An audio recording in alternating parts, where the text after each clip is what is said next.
నమస్తే రమ్మగారు. నమస్తే. రమ్మగారు ఏదైనా దెయ్యం కథలు అలాంటివేమన్నా చెప్తారా?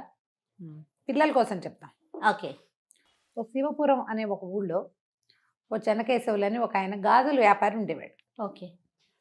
గాజుల వ్యాపారి అంటే ఇప్పుడు చూడు మనం ఏదైనా వ్యాపారం అంటే వాడు ఒక మైక్ పెట్టుకుని తిరుగుతున్నారు. ఉల్లిపాయలు, టమాటాలు, అవును. ఆపిల్స్ అనుకుంటూ. పూర్వం ఏం చేసేవాళ్ళు, ఏదో గాజులు అని కేకేసేవాళ్ళు. ఆ! గంట పెట్టుకునేవాడు ఆయన. హ్మ్. గంట మోగిస్తే ప్రజలు తెలుసుకునేవాళ్ళు. అరుపులు కేకలు లేకుండా గంటలు మోగించేవాడు. హ్మ్.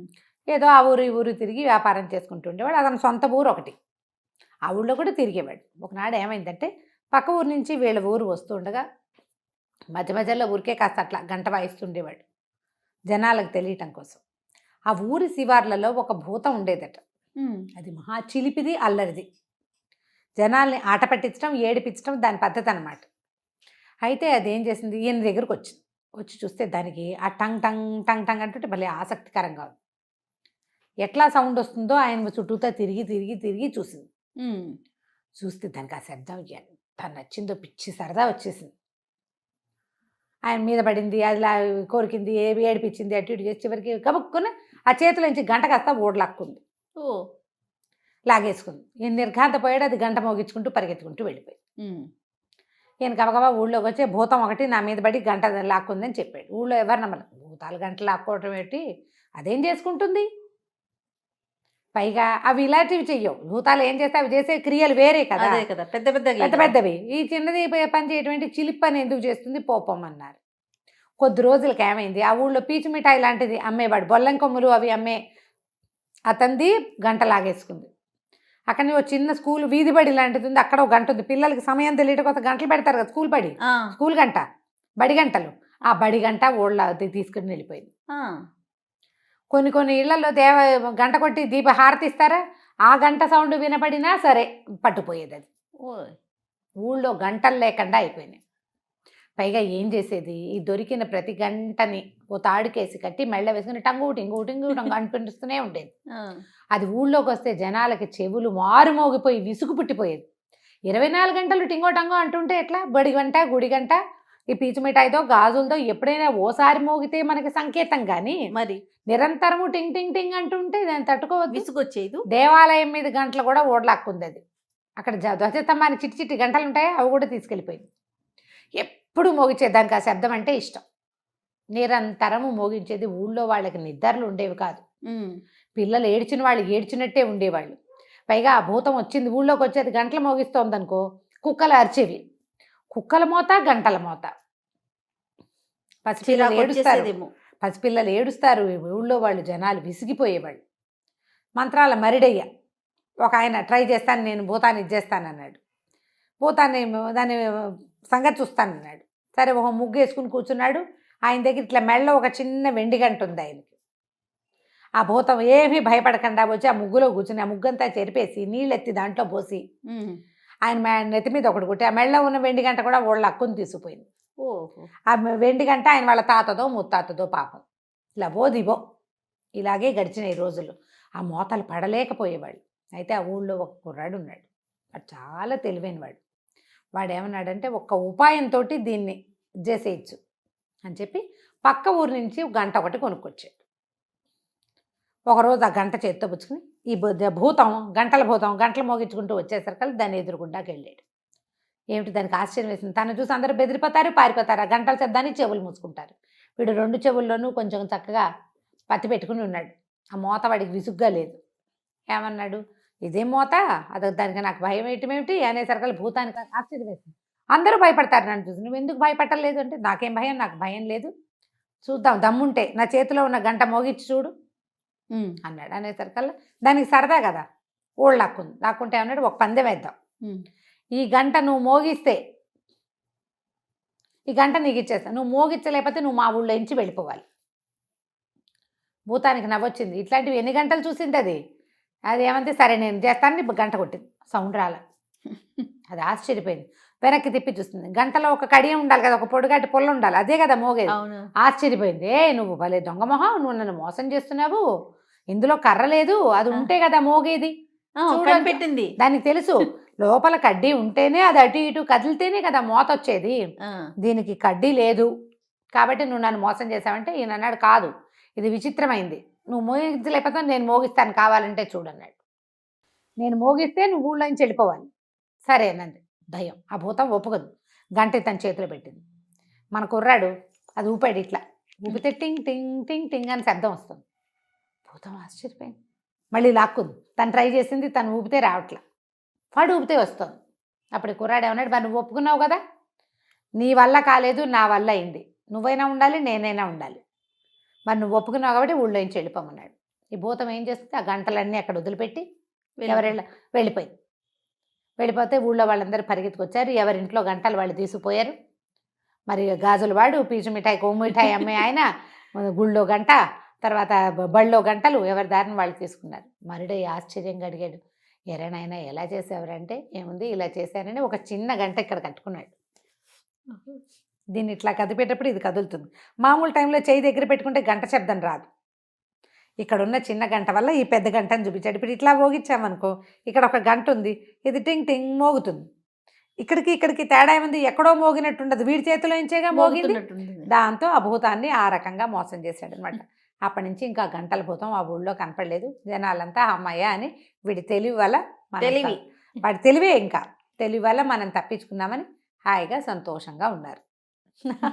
ఓ ఫ్రెండ్ ఒక ఆవిడ పంపించారు ఈ కథ నాకు. మనం అవునా, బాగుంది, సరదాగా ఉంది కదా, భూతాలు దయ్యాల కథలు పిల్లలకి చెప్పడానికి బాగుంటుంది.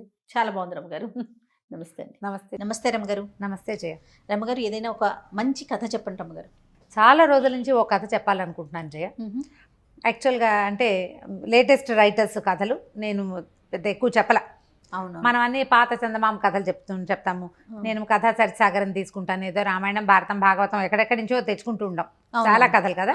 అయితే ఈ లేటెస్ట్ రైటర్స్ ఇప్పుడు మనతో పాటు నాకు సమకాలీకులు, కొద్దిగా నాకంటే ఒక 5-6 ఏళ్ళు ముందున్న వాళ్ళు, అట్లా ఉన్న రైటర్స్ కొంతమందితోటి పరిచయాలు ఉన్న కథలు తెలిసినా నేను ఎప్పుడు చెప్పలా. నాకు ఎప్పటి నుంచో ఒక కథ చెప్పాలని నా ఉద్దేశం. అయితే దాసరి వెంకటరమణ గారిని, వీరు చందమామలో చాలా కథలు రాశారు. చాలా మంచి స్టోరీ రైటర్, పిల్లల కథలు ఎక్కువగా రాశారు. ఓకే. ఆయన రాసిన కొన్ని కథల్ని వికాస్ విద్యావనం అని మనకి ఉయ్యూరు దగ్గర విద్యావనం అని ఉందా, ఆ స్కూల్లో ఒక 6th క్లాస్కి పాఠ్యాంశాలుగా తీసుకున్నారు. చాలా బాగుంటాయి మంచి కథలు. వారి కథలో నాకు సుప్రతీకుడి ప్రశ్నల కథ చాలా ఇష్టం. అంటే ఇలాంటి కథలు మనం అక్బర్ బీర్బల్లోను, తర్వాత ఏమో కొంతమంది రాజుల కథల్లోను, ఎలా అంటే మన యక్ష ప్రశ్నలు లాంటి ప్రశ్నలు ఉన్న కథలు నాకు ఇష్టం. అవి వీరు రాసిన ఈ సుప్రతీకుడి ప్రశ్నల కథలు చాలా ఇష్టం. ఇటీవల ఒకసారి మాట్లాడాను నేను ఎప్పుడో వారితోటి. అయితే నేను కొత్త రైటర్స్ చెప్పాలంటే నేను బాగా న్యాయం చేయలేనని అనుమానంతో నేను చెప్పనండి అంటే, చెప్పండి అమ్మా ఈ కథ మీరన్నారు. ఆయన పర్మిషన్ తోటి అది చెప్పాలనుకుంటున్నాను అనమాట. సుప్రతీకుడి ప్రశ్నలు కాదు రమ్మగారు, ఇలా రైటర్స్ చెప్పేటప్పుడు ఒక చిన్న సమస్య ఎదురవుతుంది. బహుశా మరి మీ దాకా వచ్చిందో లేదో నాకు తెలియదు, కానీ ఏంటంటే వాళ్ళ రైటప్ ఒక రకంగా ఉంటుంది, నేరేషన్ ఒకలాగా ఉంటుంది. మీరు చెప్పేటప్పుడు మీ పద్ధతిలో వెళ్ళిపోతుంది, ఆ ఫ్రేమింగ్ అంతా అందులోనే ఉంటుంది. బట్ మీరు చెప్పే విధానంలో చెప్తారు కదా, కొన్ని కామెంట్స్ చూడటం, మేము ఇలా చెప్పలేదు కదా, మేము ఇలా రాయలేదు కదా అనేసి. సో దానివల్ల కొంతమంది రైటర్స్ కథల్ని మనం తీసుకోలేకపోతున్నామండి. మీరు ఫేస్ చేశారా? నేను ఫేస్ చేయలేదు, కానీ వస్తుందని నా ఉద్దేశం. ఎందుకంటే నేరేషన్ చేసేటప్పుడు చదివితే యథాతథంగా చదివేస్తాం, చెప్పేటప్పుడు అలా యథాతథంగా రచయిత తాలూకు పూర్తి భావాలన్నీ నేను ఆవిష్కరించలేకపోతాను. నా మీద నాకు కూడా డౌట్లు ఉన్నాయి చాలా. అంటే మీ పద్ధతి మీది కదా రమ్మగారు, ఎవరి పద్ధతి వాళ్ళకు ఉంటుంది కదా, మీది కానిది మీరు చెప్తున్నారు. అదే అలాంటప్పుడు కొంచెం తేడా వస్తుంది కదా, నేరేషన్లో మారుతుంది. ఇప్పుడు మహాభారత కథలు కూడా కొన్ని పెద్దవాళ్ళు చెప్పినవి, కొంతమంది లబ్ధ ప్రతిష్ఠులు చాలా ప్రజ్ఞాపాఠ వాళ్ళు ఉన్న పెద్దవాళ్ళు చాలా మంది ఉన్నారు. ఆయన అలా చెప్పారు, మీరు ఇలా చెప్తున్నారు, అలాంటి ప్రశ్నలు వస్తూ ఉంటాయి. ఇప్పుడు ఆ క్యారెక్టర్లోకి వెళ్ళిపోతాం, కథలోకి వెళ్ళేటప్పుడు ఒక్కొక్కళ్ళు ఏ భావానికి లోనవుతారో ఆ భావం పెద్దదైపోతూ ఉంటుంది. అట్లా జరుగుతుంది. అట్లా నేను అందుకని తొందరపడి ఈ కథలు తీసుకోను. దయచేసి రైటర్స్ అలా తీసుకోకుండా ఉంటే బాగుంటుందని మనం, ఎందుకంటే మంచి మంచి కథలన్నింటినీ కూడా మనం అందరికీ అందించగలుగుతాం. అవును, రైట్, వాళ్ళు ఇష్టపడాలిగా, అది కదా సమస్య. అయితే ఈ సుప్రతీకుడి ప్రశ్నల్లోకి వెళ్దాం. ఇది రత్నగిరి సంస్థానం అనే ఒక రాజ్యానికి సత్యాకరుడు అని ఒక రాజుగారు ఉండేవారట. అయితే ఆయన రాజ్యంలో చాలా గొప్ప గొప్ప పండితులు ఉండేవారు. ఆయన కవిగాయక పోషకుడు. ఎవరెవరో వేర్వేరు దేశాల నుంచి ఈ సంస్థానానికి, రాజ్యానికి వచ్చి ఈయన దగ్గర ఉన్న పండితులతోటి వాదించి ఎవ్వరూ గెలవలేకపోయేవారు. సత్యాకరుడికి తన పండితుల పట్ల ఆయనకి చాలా అత్యద్భుతంగా, అంటే ఒక సంతోషం అన్నమాట. మా దగ్గరున్న పండితులు మహాద్భుతమైన పండితులు మా రాజ్యంలో. అయితే తన పండితుల యొక్క ప్రతిభా విశేషాలకి చాలా మెచ్చుకుని ఆయన ఏం చేశారట, ఒక బంగారు గంటని తయారు చేయించారు. అది బయట వేళ్లాడి కట్టించారు.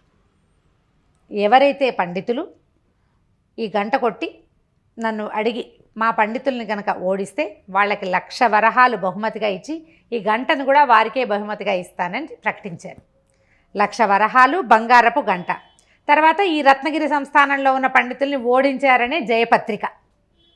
చాలామంది ప్రయత్నం చేశారు, కానీ ఎవరు గెలవల.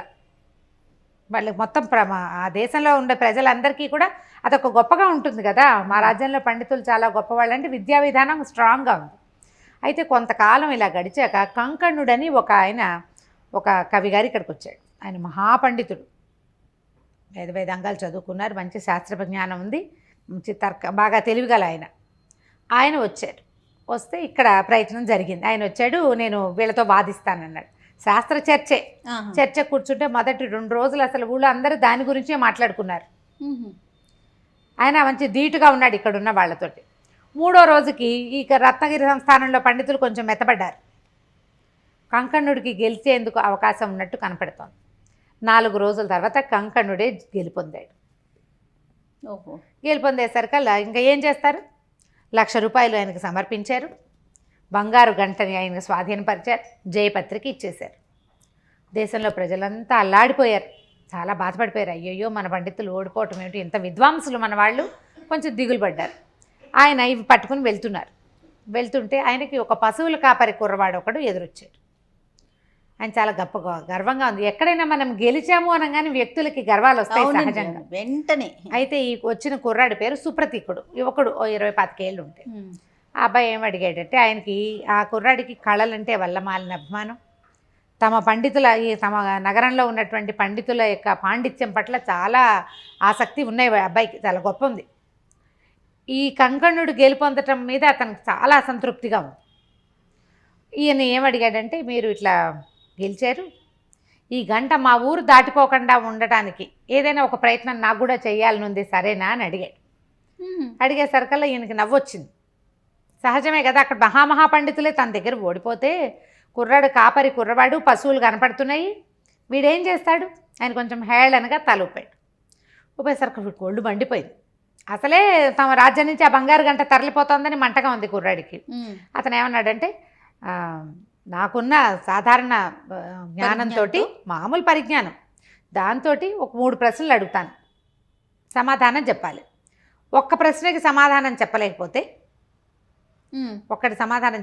గంట వదిలేయండి. 2 ప్రశ్నలకి సమాధానం చెప్పలేకపోతే మీరు తీసుకున్న 1,00,000 వరహాలు ఇచ్చేసేయండి. 3వ ప్రశ్నకు కూడా మీరు సమాధానం చెప్పలేకపోతే ఈ గంటని తీసుకెళ్ళి మీరే మా రాజ్యంలో అప్పచెప్పాలి అంటే ఈయన నవ్వొచ్చింది. ఏమడుగుతాడు, నీతోనేం వాదనేమిటి అని అనకూడదు, అనకుండా అలాగే అడగమన్నాడు. అయితే ఈ అబ్బాయి 3 ప్రశ్నలు అడిగాడు. ఈ సుప్రతీకుడు ప్రశ్నలకి కథకి కీలకం ఇదేనమాట. మొదటి ప్రశ్న ఏమడిగాడంటే, తెలిస్తే కానీ చెప్పలేనిది, చెప్తే కానీ తెలియంది, ఆలోచిస్తే అర్థమయ్యేది ఏమిటి అని అడిగాడు. చెప్తే కానీ తెలియంది, తెలిస్తే కానీ చెప్పలేనిది, ఆలోచిస్తే చెప్పగలిగేది, బాగుంది అని అడిగాడు. అడిగేసరికి ఈయన ఏం ఆలోచించాల. చెప్తే కానీ, ఇప్పుడు నువ్వు ఉన్నావు, నీ పేరు చెప్తే కానీ నాకు తెలీదు, అంతేగా, నీ పేరు నాకు తెలిస్తే కానీ నేను చెప్పలేను. ఈ రెండింటి మీదే ఆలోచించాడు. ఆలోచిస్తే అర్థమవుతుంది అనేది వదిలేసాడు. 3వది వదిలేసి ఆయన ఏమన్నాడు, ఏముంది పేరు, మనిషి పేరు అన్నాడు.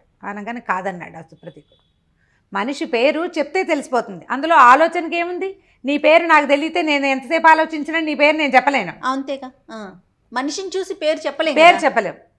తెలిస్తే కానీ చెప్పలేము, చెప్తే కానీ తెలియదు, ఆలోచిస్తే అర్థమయ్యేది పొడుపు కథ.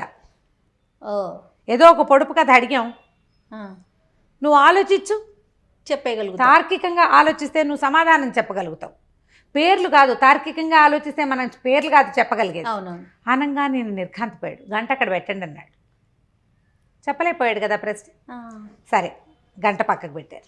2వది అడిగాడు. ఒక చెట్టుకు 2 కొమ్మలు, ఒక్కో కొమ్మ మీద 5గురు కూర్చున్నారు. 5గురు వేసి ఈ కొమ్మ మీద 5, ఈ కొమ్మ మీద 5. వాళ్ళ కుత్తుకలు కత్తిరించావు, అయినా నెత్తురు రాలేదు, నొప్పి కలగలేదు.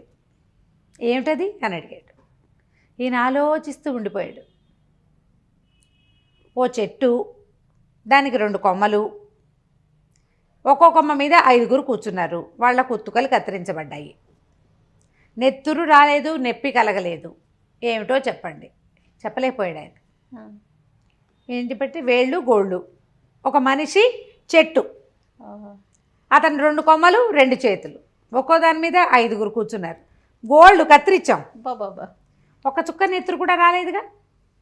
శభాష్. నెత్తురు రాదు, నొప్పి రాదు. గోళ్ళు కత్తిరిస్తే నొప్పి ఎక్కడ వస్తుంది? లేదు.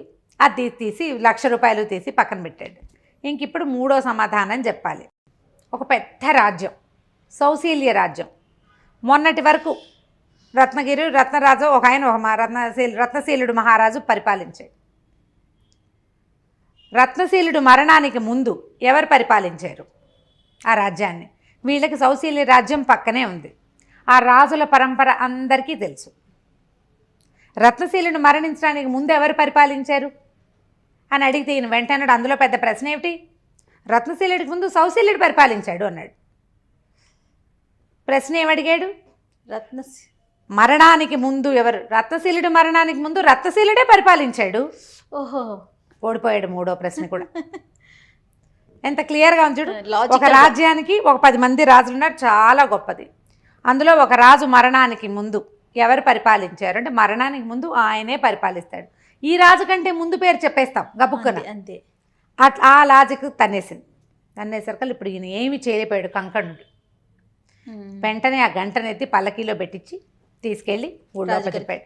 ఆ రాజుకి ఆ పల్లకీతో పాటుగా గంతులేస్తూ వచ్చిన సుప్రతీకుడిని రాజ్యంలో ప్రజలందరూ చూశారు. ఆ గంటని వెనక్కి తెప్పించడానికి ఆ పిల్లవాడు చేసిన ప్రయత్నం అన్నమాట. ఇది తీసుకెళ్ళి రాజుకు అప్పచెప్తే రాజు ఆశ్చర్యపోయాడు. పశువుల కాపరి కుర్రవాడికి ఇంత ప్రజ్ఞ, ఇంత మహాపండితుడిని ఓడించగలిగాడా? ఇందులో 3 ప్రశ్నల్లో కేవలం లాజిక్కే ఉంది, అంతే. దీనికి ఆ మహాద్భుతమైన పాండిత్యం అక్కడ బ్రెయిన్ వాడాలి అంతే. అయ్యేసరికల్లా ఆయన ఆ కుర్రాడు ఏం చెప్పాడంటే, మాది పండిత వంశమే ప్రభు, సంపదలన్నీ పోయి నేను పశువుల కాపరిగా ఉన్నానని చెప్తే ఆ కుర్రవాడిని తమ పండితుల సదస్సులో అతన్ని కూడా చేర్చుకున్నారు మంచి జీతం మీద. తదనంతరం చదువుకునేందుకు సుప్రతీకుణ్ణి తమ రాజ్యంలో ఒక మంచి పదవిలోకి నియమించుకున్నారు. ఆ గంటని మళ్ళీ యథాస్థానం ప్రవేశయామి చేసి చక్కగా కట్టేశారు. కంకండుకు ఒక నమస్కారం పెట్టి పంపించేశారు. శభాష్. సుప్రతీకుడి ప్రశ్నలు అంటే ఇప్పుడు మన రాజ్యంలో నుంచి ప్రతిభా పాఠవాలు ఇక అక్కడున్న పాండిత్యంలో పండితులు ఎవరైతే ఉన్నారో ఆ సమూహానికే కాదని రాజ్యంలో ఉన్న వాళ్ళందరూ కూడా ఎంతో కొంత ప్రతిభాశాలుడే ఉంటారు. ఈ రాజ్య గౌరవాన్ని బయటికి పోనివ్వకూడదనేంత రాజభక్తి కలిగిన వాళ్ళు రాజ్యంలో చాలామంది ఉన్నారని, అందులో పశువుల కాపర్లు కూడా వాళ్ళ ప్రయత్నం వాళ్ళు చేయగలరని చూపించడమే ఈ కథ. అంటే ఎవ్వరూ అతిథులు కాదు, అంతే కదా. అంతే. ఆ రాజ్యంలో ఉన్న వాళ్ళందరూ పండితులే, ప్రతి వాళ్ళు తార్కికంగా ఆలోచించగలిగిన వాళ్ళే. వాళ్ళ రాజస్థానం గురించి ఎంత చక్కగా ఆలోచించాడో చూడండి. ఆలోచించి తమ పరువు బయటికి పోకుండా దాన్ని నిలబెట్టుకున్నాడు. శభాష్. మంచి కథ, చాలా బాగుంది. ఎప్పటి నుంచో చెప్పాలనుకుంటున్నా, మొన్న పర్మిషన్ ఇచ్చేశారు ఆయన. చెప్పండి ఎలా చెప్తారో చూద్దామని. సో ఈ సుప్రతీకుడి ప్రశ్నల్ని కొంచెం ఆలోచించి తార్కికంగా పిల్లల్ని అడిగి సమాధానాన్ని రాబడితే చాలా బాగుంటుంది. ఇలాంటివి మనకు చాలా కథ, లాజికల్ క్వశ్చన్స్ కదండి. తప్పకుండా రమగారు, థ్యాంక్ యూ సో మచ్. నమస్తే రమగారు. నమస్తే రమగారు. కొంతమంది అన్నీ ఉంటాయండి, ఏదో బాధ, ఎందుకు వాళ్ళు బాధపడుతూ ఉంటారో తెలీదు, ఎక్కడ ఇబ్బంది పడుతుంటారో తెలీదు. అది మరి నిజంగా ఉంటుందా లేకపోతే సింపతి కోసం అలా ఉంటారా అది కూడా అర్థం కాదండి. వాళ్ళని చూసామంటే మిగతా వాతావరణం అంతా కూడా పాడైపోతుంది. అయ్యో ఏంటి వీళ్ళు ఇట్లా అయిపోతున్నారు, ఎందుకు వీళ్ళు ఇట్లా ఉంటున్నారు, ఏం జరిగింది? అదే ఫ్యామిలీ మెంబర్స్ అనుకోండి, మన వల్లే ఏమన్నా జరిగిందా, ఇట్లా రకరకాల ఆలోచనలు వచ్చేస్తూ ఉంటాయి. గమనించారు ఎప్పుడైనా అలాంటి? పడ్డానికి అన్నీ ఉంటాయి. వాళ్ళు బాధపడడానికి కారణం ఏమిటో మిగిలిన వాళ్ళకి అర్థం కాదు. అన్ని దానికి హర్ట్ అయిపోతారు, దీనికి హర్ట్ అయిపోతారు, దానికోసం దిగులు పడతారు, దీనికోసం టెన్షన్ పడుతుంటారు, ఫీల్ అయిపోతూ ఉంటారు. నిజానికి అంత మాత్రపు పరిస్థితులు లేని వాళ్ళు కూడా టింగురంగమని కనపడతారు. వీళ్ళకి డబ్బులు ఉంటాయి, కొంత చాలా కాకపోయినా కొంత ఉంటాయి. హాయిగా తిని తిరగచ్చు, హాయిగా తిని సంతోషంగా ఉండొచ్చు, ఉండలేకపోతారు. అదేదో జరగలేదని, ఇదేదో అవ్వలేదని, పిల్లాడు ఏదైనా పీజీ చదువుకుంటుంటే ఫారెన్ వెళ్ళి చదివించలేకపోయామని, ఆ ఫారెన్ కూడా పంపిస్తే పెళ్లి చేయలేకపోయామని, పెళ్లి కూడా చేశాక పిల్లలు కలగలేదని, ఏమిటో ఎప్పటికప్పుడు ఉత్పన్నం అవుతూనే ఉంటాయి. సాటిస్ఫైడ్గా ఉండటం అనేది అసలు పాయింట్లే ఉండవు. అసలు సాటిస్ఫాక్షను అనేది ఇవాళ రేపు మన దేశ చరిత్రలోనే లేనట్టుగా కనపడుతుంది. ఇప్పుడు చాలామంది డిప్రెస్డ్ వాళ్ళు చేయాలి. పిల్లలకి డిప్రెషన్, పెద్దవాళ్ళకి డిప్రెషను, ఆడవాళ్ళకి డిప్రెషను, మగవాళ్ళకి డిప్రెషను. మా అమ్మలు తాతలు ఎవరు పట్టించుకోవట్లేదు మమ్మల్ని. ఇదివరకు ఈ సంసారం అంతా నేనే నడిపాను, ఇప్పుడు ఎవరు పట్టించుకోవట్లేదు. ఒక వయసు వచ్చాక ఎవరు పట్టించుకోరు. ఇది సహజం అనే ఉండదు. ఇందులో డబ్బులు ఉన్నవాడు లేనివాడు తేడా లేదు. దిగులు ప్రతి వాళ్ళకి. అవునండి. బతకవచ్చు. భలే మంచి కథ ఒకటి ఉంది దీని మీద. అవునా? దిగులు పడ్డం అనేది ఒక ప్రత్యేకమైన విషయం. ఓకే. ఒక ఊళ్ళో ఒక రాజుగారు ఉండేవారు. రాజుగారికి ఎప్పుడూ ఏదో ఒక చింత దిగులు. రాజకీయ దిగులా? అన్నం తింటారు, ఆయనకి బాధగా ఉంటుంది. రేపు వంట ఇంత బాగా కుదురుతుందో కుదరదు. కాదు రమ్మగారు, రాజుకే దిగులా? చెప్పండి. భోజనం బాగా కుదురుతుందో కుదరదో అలాంటి విషయాల దగ్గర నుంచి రేపొద్దున తన కుమారుడు సరిగ్గా రాజ్యం చేస్తాడో చేయడో, కుమార్తెకి వచ్చే వరుడు సరిగ్గా ఉంటాడో ఉండడో, వాడు బలవంతుడవుతాడో అవ్వడో, ఒకవేళ భార్య కంటే ముందు నేనే చనిపోతానేమో, పిల్లవాడు పెద్దగా కాకముందే నేను అలాంటి ఉద్దేశాలు కలుగుతూ ఉంటాయి ఆయనకి. ఊహలతో దిగులు. ఊహలతో దిగులు. అన్నం తినబుద్ధి కాదు, మంచినీళ్ళు సహించవు, ఏమిటో అలా సూర్మయ్యేలాగా ఉంటాడు. రాత్రిళ్ళు నిద్ర పట్టదు, దాంతో పగలు నిస్త్రాణగా ఉంటాడు. మన సింహాసనం మీద కూర్చుని కునికిపాట్లు పడుతూ ఉంటాడు. కునికిపాట్లు పడేవాళ్ళు ఎట్లా ఉంటారు? ఇట్లా ఉండరు, ఇషో ఉసూర్మియాలాగా ఉంటారు, తలకాయ వెళ్ళాడేసుకుని. జనమంతా అయ్యో రాజుగారు ఏదో దిగులు పడుతున్నారు. ఆయన ఎందుకు దిగులు పడుతున్నాడో తెలీదు. మా నాన్న నేను చిన్నతనంలో ఉండగానే పోయాడు, నేను కూడా అలాగే నా కొడుకు చిన్నతనంలోనే పోతానేమో. ఇట్లా దిగులు దిగులు దిగులు. ఎన్ని మందులు వాడినా ఆయనకి అన్నేచ్ఛ రావట్లేదు. ఆ దాహం తీరదు, నీళ్ళే తాగుతూ ఉంటాడు ఎంతసేపు. ఆహారం ఏమి ఎక్కుతుంది? నీళ్లు తెగదాగేసేవాడికి ఆహారం ఎక్కదు. దాంతో అన్నేచ్ఛ లేదు, దాంతో నీరసం, దాంతో నిద్ర పట్టదు, దాంతో దిగులు, దాంతో డిప్రెషను. ఈయన డిప్రెషను ఆ స్థానంలో ఉన్న వాళ్ళందరికీ, ఆయన ఉసూర్మి అలా కూర్చుంటే మిగిలిన వాళ్ళు టింగు రంగామని ఎలా ఎగురుతారు? రాజకీయ దిగులుంటే దిగులు. ఇక అట్లా ఉండి ఉండి సరే రకరకాల వైద్యుల్ని పిలిపించారు. వాళ్ళు వచ్చిన వాళ్ళు ప్రతి వాళ్ళు సరే. ఆయన ఒకరోజు ఒక వైద్యుడు, నేను కొంచెం మంచి రంగమార్తాండ వైద్యుడు, చాలా గొప్పవాడు అనమాట ఆయన కూర్చుని బాగా 4-5 రోజుల పాటు రాజుని మాట్లాడిచ్చాడు. ఈ మాటల సందర్భంలో రాజుకి ఇట్లా భవిష్యత్తు పట్ల దిగులు, రేపెట్లా అన్న భయం, ఆ రేపు మీద భయంతో ఇవాళ బతకట్లేదు ఆయన హాయిగా. ఇది అర్థమైంది. అప్పుడు ఈయన ఏమన్నాడంటే, కాదండి రాజుగారు, చాలా అత్యద్భుతమైన ఒక మహావైద్యం ఒకటి ఉంది, మా ముత్తాత గారు మీ ముత్తాత గారికి చేశారు. ఏమీ లేదు, చీకు చింత లేనివాడు ఎవడైనా ఒక వ్యక్తిని పట్టుకుని వాడి దగ్గర నుంచి ఒక జత దుస్తులు సంపాదించి వేసుకున్నారా, మీ మొత్తం చింతంతా పోతుంది. నాకు ఈ దిగులు ఎలా పోతుంది అని అడుగుతున్నాడు ఆయన. వాడిది ఒక్క జత బట్టలు సంపాదించండి, మీకు తీరిపోతుంది. ఆయన కానీ రాజుగారు, ఓహో ఈ దిగులు తీరిపోయేందుకు ఇది నేనే పోగొట్టుకోవాలనుకోవటల్లా, ఆయన దానికి ఒక వైద్యం కావాలి. డిప్రెషన్కి డాక్టర్ దగ్గరికి వెళ్ళినట్టు, నాకు డిప్రెషన్ అండి, డిప్రెషన్కి మందులు వాడుతున్నామని చెప్తున్నారా అందరూ? అవునవును. మన డిప్రెషన్కి మన వైద్యం మన మనసులో ఉంది, మనం దాని మాట వినం అసలు. బయట నుంచి దానికి ఇప్పుడు డిప్రెషన్ అనేది ఎక్కడొస్తుంది? బ్రెయిన్, మనసులో.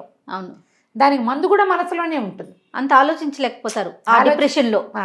అట్లా వెంటనే ఈయన ఏం చేశాడు, మొత్తం సైనికులకి అందరికీ చెప్పాడు, అస్సలు దిగులు చీకు చింత లేని కుటుంబాలు పట్టుకోండి, వాళ్ళ దగ్గర నుంచి ఒక జత బట్టలు పట్టుకునండి అని మొత్తం రాజ్యం అంతా గాలించారు. ఎవరిని అడిగినా ప్రతి వాళ్ళకి ఏదో దిగులు ఉంటుంది. మా నాన్న పోయారు, మా అమ్మ పోయింది, నా కుమారుడు పోయాడు, నా పిల్లలు పైకి రావట్లేదు, నాకు డబ్బులు లేవు, నా పిల్లాడికి చదువు లేదు, పిల్లకి పెళ్ళైంది కాపురానికి వెళ్ళలేదు, పెళ్ళైన పిల్లకి ఇంకా పిల్లలు పుట్టలేదు, నాకు మనవాళ్ళు కలగలేదు, లేదా మా అబ్బాయి తాగుబోతో తిరిగిపోతో వెదవో ఏదో, లేదా మా నాన్నే తాగుబోతో తిరిగిపోతో, మా ఆవిడ గయ్యాలి, మా అత్తగారు మంచిది కాదు, పొట్టాడుతుంది, నాకు ఇల్లు లేదు, నాకు డబ్బులు లేవు, నాకు ఉద్యోగంలో ఇది లేదు, ఎన్నున్నాయి విజయ దిగులు పడ్డానికి విషయాలు నానా రకాలు, ఎన్నో. ఎవరిని అడిగినా ప్రతి వాడికి దిగులు. వెతికారు వెతికారు వెతికారు వెతికారు వెతికారు చివరికి ఒకరోజు ఒక చెట్టు కింద కూర్చున్న ఒకడు వీళ్ళకి కనపడ్డాడు. వాడు హాయిగా ఉన్నాడు, అన్నిటికీ నవ్వుతాడు. ఏదైనా దిగులు ఉందంటే, దిగులా, ఎందుకు దిగులు అన్నాడు. అనేసరికి అమ్మా దొరికాడురా, వీడు బ్రహ్మాండ నాయకుడు, మనకి వీడే కావాలి అని ఆయన పట్టుకున్నారు. బాబు పద రాజుగారి దగ్గరికి వెళ్దాం అన్నాడు. అనేసరికల్లా సరే తీసుకుపోయారు.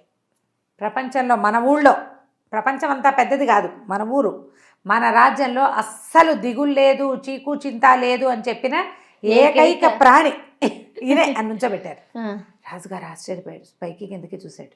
వీడికి దిగులు పడ్డానికి కావాల్సిన లక్షణాలన్నీ ఉన్నాయి వీడిలో, కానీ పట్టలేదు అని, బాబు నీదొక జత బట్టలు ఇస్తావా నాకు అని అడిగాడు రాజుగారు చాలా మర్యాదగా. అది మహానుభావుడు కదా, దిగులు లేని వాడు మహానుభావుడు అంతే. అనేసరికల్లా బట్టల నా దగ్గర ఉన్న ఈ గావంచ తప్ప నాకేం బట్టలు లేవు అన్నాడు ఆయన.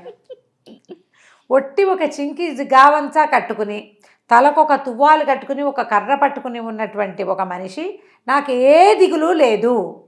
వాడు తిండికి దిగులు పడచ్చు, బట్టకి దిగులు పడచ్చు, ఇల్లు వాకిలి లేదని దిగులు పడచ్చు, సంసారం లేదని దిగులు ఎన్ని ఉన్నాయో వాడికి, ఏమీ లేవు. ఏముంది, ఏం చేస్తాం, దేవుడు ఇలా పుట్టించాడు, ఇలా ఉన్నాం అంతే.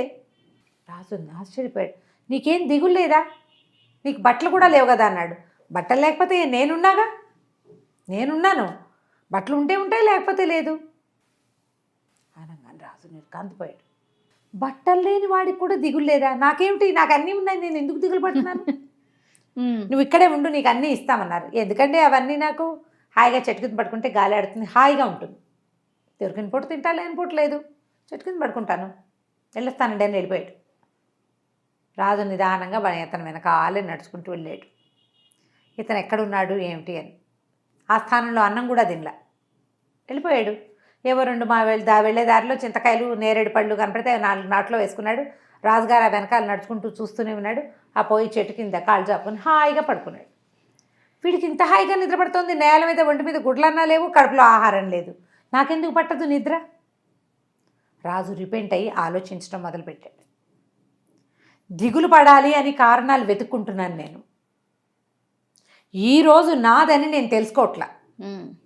నేను రాజుని, నాకు అన్నీ ఉన్నాయి, హాయిగా తిని పడుకోవచ్చు నేను, కానీ దిగులుతోటి నేను ఈరోజు ఏం చేయాలో, ఒక రాజుగా నా కర్తవ్యం ఏంటో, ఒక మనిషిగా నేను చేయవలసిన విధేమిటో నేను ఆలోచించట్లా, నేను తప్పు చేస్తున్నానని వెనక్కి వచ్చేసాడు. అప్పటిదాకా ఆయన బోల్డని సీసాలు ఉన్నాయి మందులు, ఆయనకి ఆ వైద్యం, ఈ వైద్యం, ఆయుర్వేద వైద్యం, న్యాచురోపతి వైద్యం, మొత్తం వైద్యాలన్నీ మానేశాడు.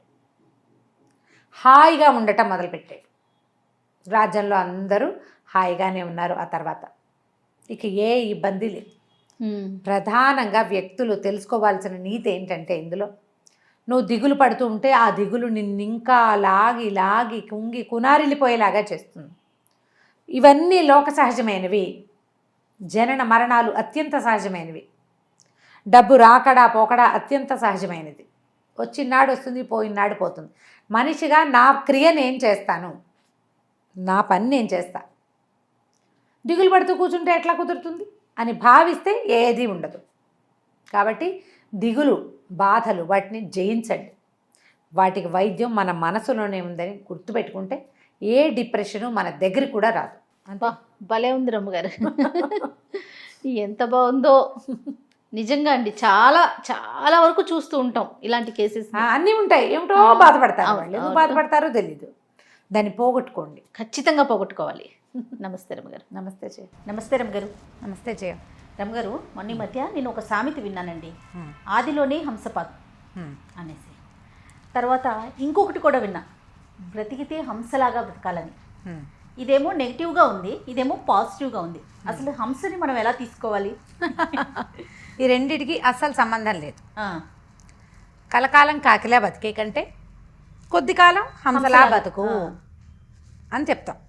హంస అద్భుతమైన జీవితం, అది ప్రశాంతంగా ఒకళ్ళ జోలికి వెళ్ళకుండా తన దారిని తను సంపాదించుకున్నదే తిని గౌరవంగా అన్ని చోట్లకి వెళ్ళకుండా అలా ఉంటుందన్నమాట.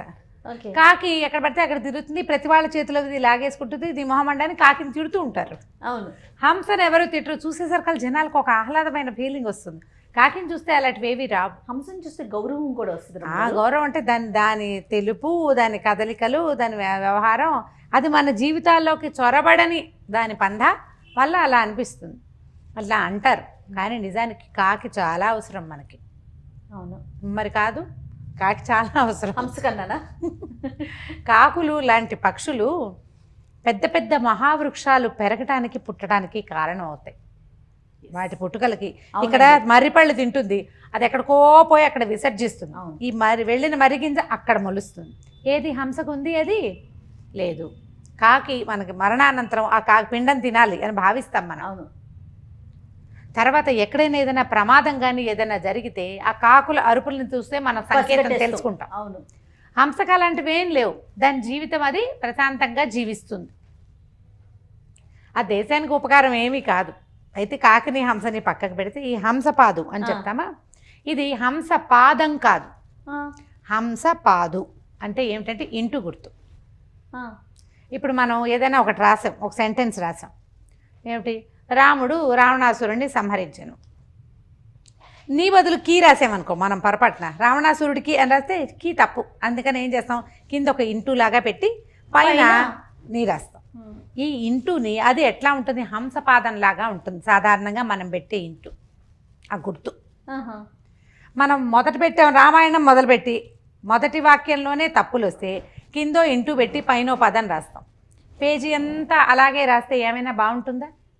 వాక్యం మొదలు పెట్టంగానే హంసపాదం పెడితే అదేం పని? ఆ పని సరిగ్గా అవ్వదు, అయినట్టు కాదు. ఓ పేజీ అంతా ఒక మొత్తం కథ రాసాం, ఒక పారాగ్రాఫ్లు 5-6 ఉన్నాయి. ప్రతి పారాగ్రాఫ్లోనూ ఉండే అన్ని వాక్యాల్లోనూ హంసపాదాలు కింద ఉంటే పైది చూడ్డానికి బాగుంటుందా? హంసపాదం ఉంది అంటే ఇంకా ఆ మ్యాటర్ తప్పు అని అర్థం. తప్పుల తడక, దాన్ని సరి చేసుకున్నట్టు. ఇప్పుడు మనం ఒక పని మొదలు పెట్టంగానే ఇంటూ కొట్టినట్టు సరి చేసుకోవాల్సి వచ్చింది అనుకో, ఈ ఇంటూ ఎందుకు పెడతాము? సరి చేసుకోవటం కోసం. అవును అవును. ఈ సరిని చేసుకోవటం కనుక మనం మొదలు పెడుతూ ఉంటే ఇంకా పని సజావుగా అయినట్టు కాదు. మొదటి వాక్యంలోనే హంసపాదం కనుక పెడితే మిస్టేక్స్ వస్తున్నాయి అని కనపడుతూ ఉంటుంది.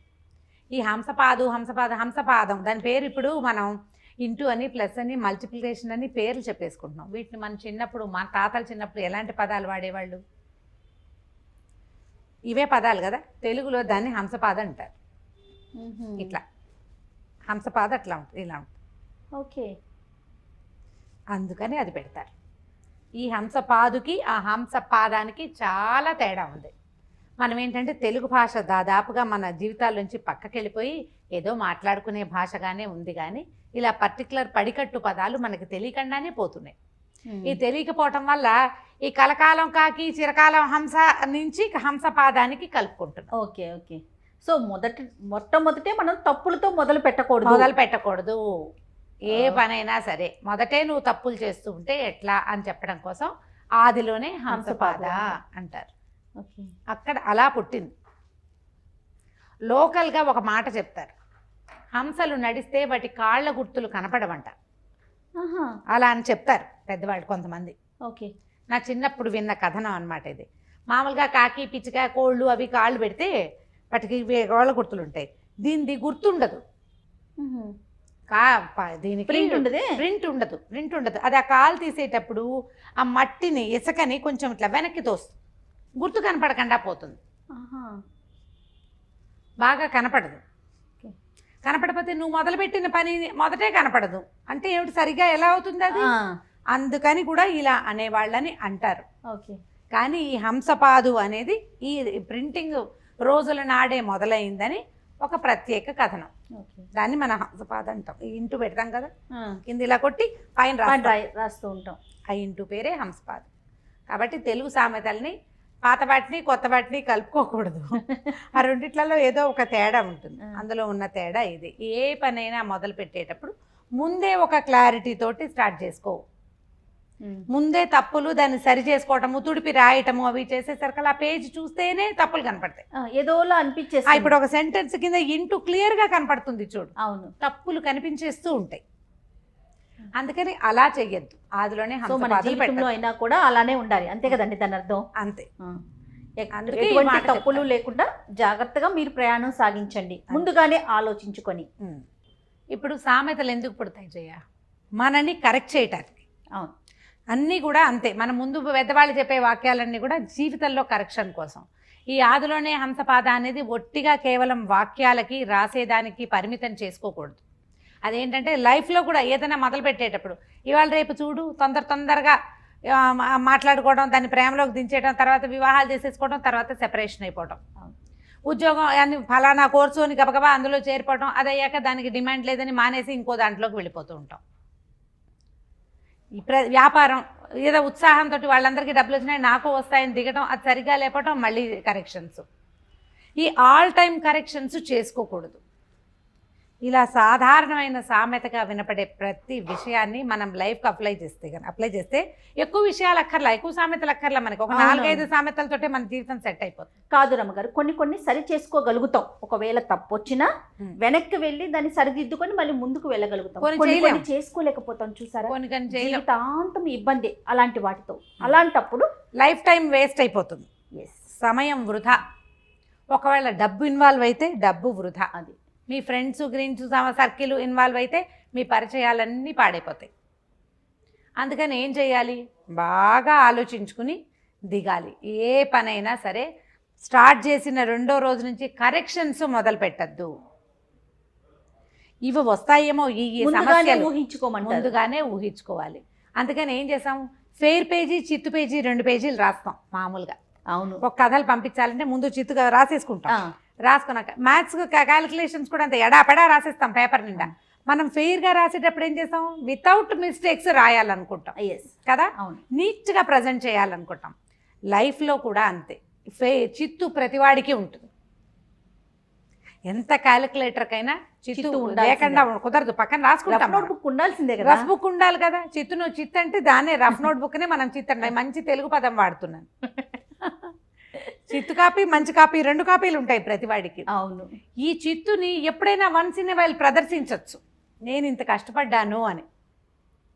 బట్ మనం జనానికి చూపించేది చిత్తుగా ఉండకూడదు. జీవితం అట్లా ఉండద్దు. హంసపాదాలు పెట్టకండి జీవితంలో.